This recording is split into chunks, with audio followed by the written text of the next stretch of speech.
Sharq Turkiston xalqiga irqiy qirg'inchilik yurgizayotgan, ro'za tutishni o'z ichiga olgan barliq ibodatlarni cheklagan Xitoy hukumatı bu yilmi ro'za kunini saxta tashviqot quroli sifatida ishlatdi. Sharq Turkistondagi Xitoy tashviqot organi Tangirtog' to'g'rida e'lon qilingan xabarda Uyg'urlar bilan Xitoylarning ro'za yitini birlikda tabriklaganligi, birga tamoq yeb, naqsh etib, usul o'ynaganligi, ro'za yiti millatlar ittifoqligining namoyon qilinganligi qatorliq yolg'on sahna ko'rinishlari tasvirlangan. Xitoy yana ro'za yit mazgilida udullab, Sharq Turkistonda atalmish Ipak yo'li iqtisodiy balvoqini o'rtaq qurg'uvchi davlatlar taratquv mas'ullari tashviqot yig'ini o'rinlashtirgan bo'lib, Pokiston, Bahrayn, Avstraliya, Kanada qatorliq 21 davlatdan kelgan axborot xodimlarini taklif qilgan. Xitoy doiralari yaqinda Sharq Turkistonda davlat korxonalarining 700 milliard yuanlik mablag' silish turini e'lon qilishidan keyin Uyg'ur rayoniga savdogar chaqirish qadamini texmi tizlatgan.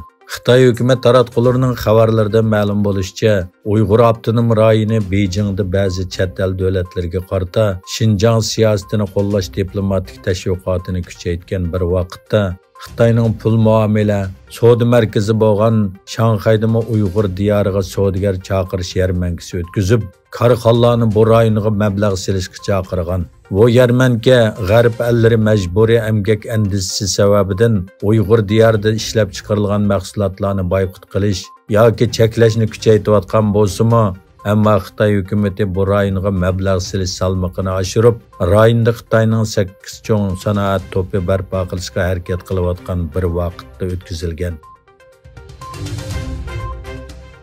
Germaniya bosh ministri Olaf Scholz Xitoydagi 3 kunlik ziyoratini boshlagan bo'lib, ziyorat maqsadi Xitoyning savdo faoliyatlari va Rossiyaga tutgan pozitsiyasi qatorliq sezgur masalalarni hal qilish bilan bir vaqtda davlatning eng muhim savdo hamrohi bilan birga bo'lgan munosabatni kuchaytirish deb qaralmoqda. Germaniyaning yuqori darajalik savdo rahbarlarining hamrohligida Scholz Chongqing safarini boshladi. Keyin Shanxay va Beijingni ziyorat qildi. Bu sayohat bosh ministrning vazifaga o'tirgandan buyongi har qanday bir davlatga qilgan eng chong doiralik ziyorati hisoblanadi. Yana bir tarafdan Dunyo Uyg'ur qurultiyi qatorliq kishilik huquq tashkilotlari Germaniya bosh ministrini Xitoydagi kishilik huquq dafsandichiliklarini tilga ilishiga va ochiq pozitsiya bildirishga chaqirdi. Shimoliy Koreya rahbari Kim Jong Un Xitoy mamlakatlik xalq qurultiyi doimiy komitetining raisi Zhao Liji bilan ikki davlat hamkorlik munosabatini cho'nqurlashtirish to'g'risida suhbatlashdi.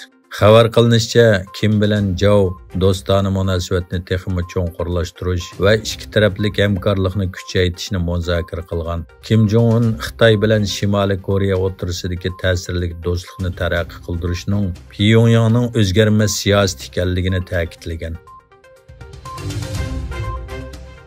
Bloomberg çarşamba kuni e'lon qilgan dokladga qaraganda, olma shirkati oldingi moliya yili Hindistonda olma telefon ishlab chiqarishga ahamiyat berib, qimmati 14 milliard dollar bo'lgan uskunlarni ishlab chiqargan. Bu shirkatning Xitoy sirtidagi ishlab chiqarishini oshirish tirishchanligining davom qilayotganligini ko'rsatib berdi.